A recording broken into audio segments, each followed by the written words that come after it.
সোনামুখী থেকে বিরোধী দলনেতা শুভেন্দু অধিকারীর ভোট বার্তা। তিনি বলছেন 6 মাসের মধ্যে পঞ্চায়েত ভোট হবে।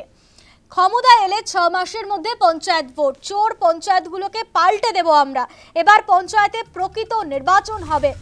আজ সোনামুখীতে জনসভা করেছেন বিরোধী দলনেতা শুভেন্দু অধিকারী এবং সেখান থেকে ভোট বার্তা দিলেন তিনি বলছেন 6 মাসের মধ্যে পঞ্চায়েত ভোট করা হবে।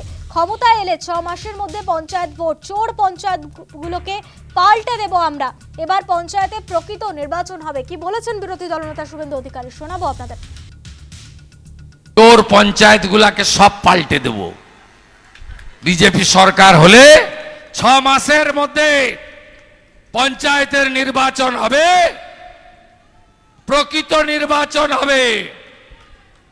আওয়াজ উঠেছে বঙ্গে, 15 বছর চোরকে দিলাম, 34 বছর বাম, 5টা বছর রামকে দেওয়ার আবেদন উঠেছে। আজ সোনামুখীতে জনসভা করেছেন শুভেন্দু অধিকারী এবং সেখান থেকেই ভোট বার্তা দিলেন তিনি বলছেন ক্ষমতা এলে 6 মাসের মধ্যে পঞ্চায়েত ভোট হবে, চোর পঞ্চায়েতগুলোকে পাল্টে দেব আমরা। এবার পঞ্চায়েতে প্রকৃত নির্বাচন হবে। সোনামুখী থেকে বার্তা বিরোধী দলনেতা শুভেন্দু অধিকারী।